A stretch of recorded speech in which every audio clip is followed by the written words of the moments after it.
모든 영상에 소개하는 내용들은 각자의 판단에 맡깁니다. 리 에이스 채널은 항상 모든 영상에 있어서 유료로 하는 것들은 신중하게 결정하시는 것이라고 말씀드립니다. 아울러 무료로 하는 것들 역시 각자의 판단으로 선택해서 결정하시는 점이라는 것을 강조드립니다. 안녕하세요, 리 에이스입니다. 자, 여러분들, 이번 시간은 캄보디아 납치 사건, 최근에 굉장히 많이 일어나고 굉장히 이슈가 되고 굉장히 시끄러운 일들이 일어나고 있습니다. 이런 리딩방 사기, 코인 사기, 주식 사기, 보이스피싱, 본거지라고 할 수 있을 만큼 우리가 당하는 사기 패턴 구조의 실체라고 할 수 있죠. 지금 본 사진은 실제 캄보디아에서 범죄가 일어나고 있는, 그리고 여기에 감금을 당해서 고통을 받고 있는 여기 본거지입니다. 자, 그렇다면 지금부터는 한번 어떤 내용들인지 살펴볼 텐데, 최근에 이제 기사가 하나 나온 게 있어요. 오빠 좋아, 2억 잃은 피해자들 캄보디아 로맨스 스캠에 와르르라고 돼 있습니다. 매일 아침 오빠 좋은 하루 보내라며 메시지를 보낸 사람이었어요. 근데 제 통장 속에 2억 1180만 원이 사라졌습니다. 경기도에 거주하는 50대 피해자 김모 씨의 목소리는 깊게 잠겨 있었다. 그 믿었던 여자친구는 세상에 존재하지 않았다. MBTI부터 가족 직업까지 완벽히 꾸민 가짜 인물이었다. 사기를 당한 뒤 김 씨의 삶은 무너졌다. 호텔 조리사로 일하던 그는 8차례나 직장을 옮겼다. 현재는 화물차를 본다. 8개월 동안 잠을 제대로 이루지 못하고 일에 집중할 수도 없었다. 신용회복위원회의 문을 두드려야 됐다. 한때는 극단적인 생각까지 했는데 범인이 잡혔다고 해서 이제 끝난 줄 알았어요. 9개월째 아무런 변화가 없습니다 하며 허탈함을 내비쳤다라는 얘기를 합니다. 아래 보면은 여기 120억 원대 로맨스 스캠 사기 주범인 강모 씨와 안모 씨 부부라고 해서 여러분들 여기 사기 주범에 대한 얼굴이 나와 있습니다. 이 피해자 모임에서 제공을 해준 사진인데, 좀 더 보면은 김 씨를 비롯한 피해자 100여 명은 여전히 법정조차 밟지 못하고 있습니다. 120억 원대 로맨스 스캠 사기를 벌인 강모 씨, 안모 씨 부부의 캄보디아 송환이 9개월째 멈춰있기 때문이다. 피해자들은 대통령실, 외교부, 법무부 각 정당에서 수차례 탄원서를 보내며 송환 협조를 요청을 했지만 진전이 없고, 그리고 이미 사기를 당한 후에 극단적 선택을 한 피해자도 있습니다. 약 없이는 일상생활이 불가능한 피해자도 있고, 캄보디아에서 풀려났다는 소식을 들었을 때 하늘이 무너지는 것 같았다. 생각만 해도 하늘이 무너집니다라고 고통을 토로했다. 언어장애 1급인 40대 피해자 최모 씨 역시 깊은 상처를 입었다라는 내용들. 나이 들면 전원주택을 짓고 살자는 이야기까지 나눴는데, 아무튼 이 상대는 존재하지 않았고 500만 원을 잃었고, 여러분들 이 로맨스 스캠이라는 거는 당하는 사람들은 왜 당할까 한심하게 생각할 수도 있지만, 이렇게 때로는 그냥 허위에 허상의 인물에게 당하는 경우가 굉장히 많아요. 결국에는 돈을 갈취당하고 그 사람 알고 보면 남자인 경우가 굉장히 많고, 또는 그 사람을 알고 보니까 여자인 경우, 대부분은 이건 남성분들이 당하는 경우가 많더라고요. 로맨스 스캠은. 아무튼 이렇게 캄보디아에서 풀려난 뒤 성형수술을 한 강씨 부부의 모습이다 해가지고 내용도 나와 있고, 로맨스 스캠 총책 강씨 부부는 현지 관계자에게 6천만 원을 건네고 풀려난 뒤에 이렇게 쌍꺼풀하고 코 수술까지 받고 다시 체포됐지만 현재 또다시 석방된 상태라고 합니다. 현재 사법 절차가 불투명하고 행정이 비정상적으로 지연이 되고 있다라고 해서, 이렇게 50대 이모 씨는 무효화된 여권을 재발급받기 위해서 왔었다. 그런데 못 잡고 있는 현실이 참담하다라는 내용까지 얘기합니다. 그래서 조직도가 실제로 이렇게 나와 있긴 한데요.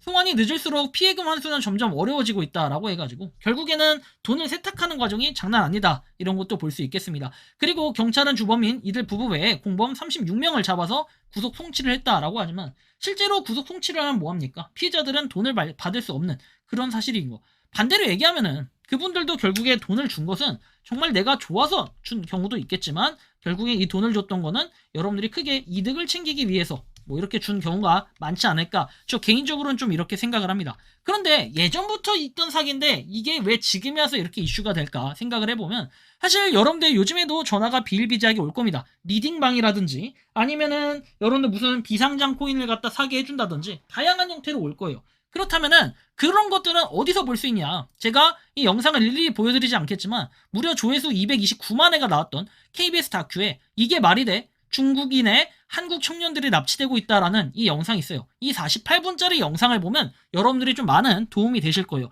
왜냐하면 저도 이걸 보면서 와, 이게 정말 적나라하게 제대로 한번 드러냈구나, 이런 생각을 했고, 여기 기자분들이 진짜로 그 목숨까지 진짜 내던지면서 간 그 두 분의 정말 멋있는 사람들이 있습니다. 이런 분들을 보면서 제가 많이 느끼는 거는, 야, 진짜 대단하다 라는 생각이 들고, 이것만 봐도 여러분들이 절대 사기를 안 당할 것이다 이렇게 생각하면 되고, 아무튼 그렇고요.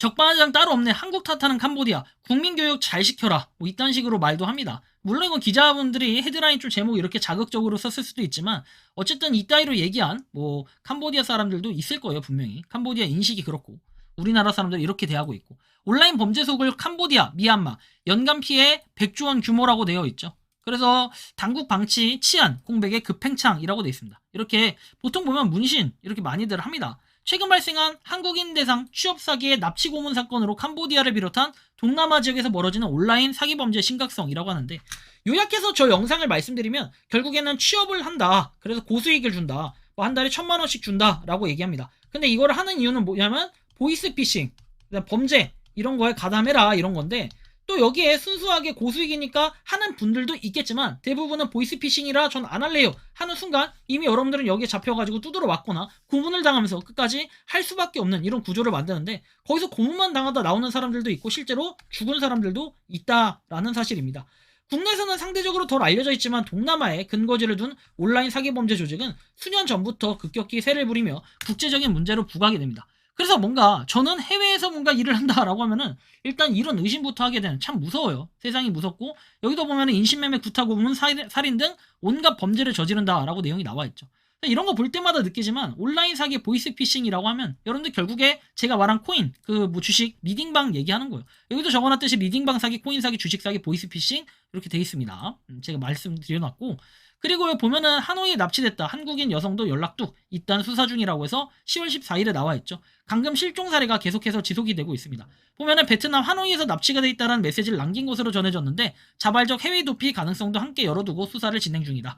자, 6월에 필리핀으로 출국한 40대 남성 B씨는 올해 8월 캄보디아에서 일하고 있다고 가족에게 연락한 뒤 연락이 끊겼다. 그리고 이달 초에 경찰에 실종 신고를 했다라고 나오는데 지금 보면은 납치 등 범죄 관련 정황이 확인되지 않았다. 해외 공조를 통해 소재를 추적 중이다 얘기는 하지만 이렇게 해서 해외로 나가면 여러분들 찾기가 굉장히 힘듭니다. 우리가 그 루나코인의 대표 권도영 씨도 찾는데 한참 걸렸던 이유도 결국에 신분 세탁하고 여기저기 도망다니는 이렇게 도피를 하다 보면 이러는데 사실 외국에 나가는 순간부터는 참 추적이 어렵다라는 것도 알아야 돼요. 그리고 여기 보면 기안84는 좋아했는데 유튜버 레리꼬에서 인도의 30시간 납치 충격이라는 내용도 있습니다. 보면은 이거는 사랑했던 여행지 인도 내에서 여행 유튜버 레리꼬가 납치가 됐다 해서 30시간의 납치 5일간의 기록 인도 경찰들의 실체에서 인도 자전거 여행이라고 해서 트럭에 태워주겠다는 현지인을 만났고 히치하이킹을 성공했다라고 했는데 알고 보니까 납치범이었고 안 준다고 자극을 하면 더 위험할 것 같아서 카드에서 현금을 뽑아서 주겠다고 몇 시간 실랑이를 하다가 인터넷이 터지는 곳에서 지인에게 납치당한 것 같다고 톡을 보냈다라는 당시를 떠올렸다고 합니다. 그리고 납치범들은 레리꼬에게 약을 먹였다. 그 약까지 먹으면 큰일 날 것 같아서 안 먹으려 했는데 몽둥이로 협박을 했고 지인에게 경찰에 빨리 신고해달라고 했고 위치를 보낸 걸 납치범들이 보고 화를 냈고 폰을 빼앗았고 경찰에 신고한 걸 알게 됐다. 현금을 다 빼앗기고 길 한복판에 날 버렸다라고 얘기를 합니다. 현금은 16만 원 뺏기고 30시간 만에 풀려났다 해서 현지 경찰서를 찾아갔고 인도 경찰들의 수사는 형편이 없었다라는 내용도 있습니다. 외국에 가면 굉장히 위험한 경우도 많은데 이렇게 남성분들도 가가지고 혼자 가서 봉변을 당한 경우가 많아요. 정리를 해보면은 사실 인도권은 별로 관련은 없어요. 근데 인도 관련은 은근히 납치가 많아요. 여자 혼자 가면 되게 위험하다고 하는 게 물론 남자 혼자 가도 위험하긴 해요. 네, 보통 위험하고 중국은 말 안 해도 조심해야 되는 국가라는 걸 여러분들 느껴요. 괜히 가서 시비 걸었다가 뭐 갑자기 칼 들거나 이럴 수 있어요. 조심해야 됩니다. 물론 이 두 개는 지금 보이스피싱의 대상에서 물론 중국도 알게 모르게 그런데 굉장히 많거든요. 그렇지만 여기 표면상엔 드러난 게 없다라는 거. 인도 은근히 납치가 많다고 얘기했고 아까 필리핀은 베트남과 같이 종종 있는데 이제 보통 보면은 캄보디아 가장 많아요. 납치 강금 살인 국가의 대명사 그리고 베트남 대규모 조직이 보통 경유지로 활용이 됩니다. 그래서 이런 것들, 이런 국가들은 여러분들이 다닐 때 좀 조심해야 되고 특히 캄보디아는 이번에 이슈가 된 만큼이나 그래 캄보디아가 기본적으로 한국을 얼마나 어떤 식으로 깔보는지 이런 걸 딱 봤을 때 여러분들은 굉장히 조심해야 된다라는 말씀을 드리고 물론 캄보디아에 있는 사람들이 캄보디아 현지인이 아닐 수도 있어요.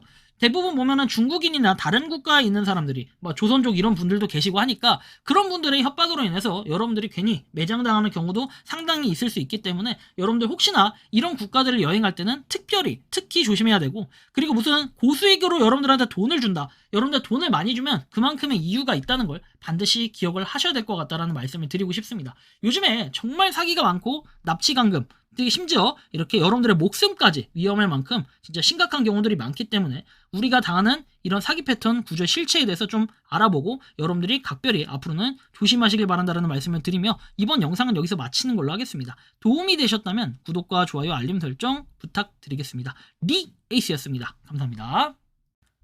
평소에 궁금하셨지만 내가 시도해보기 어렵거나 시간 낭비하고 싶진 않고 새로운 제보를 해주실 분들께서는 아래의 주소로 메일을 보내주시면 제가 해결해드리겠습니다.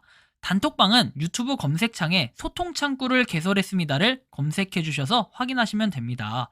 아울러 채널 멤버십 가입 시 다양한 혜택을 누리실 수 있으니 참고해주시기 바랍니다. 시청해주셔서 감사합니다.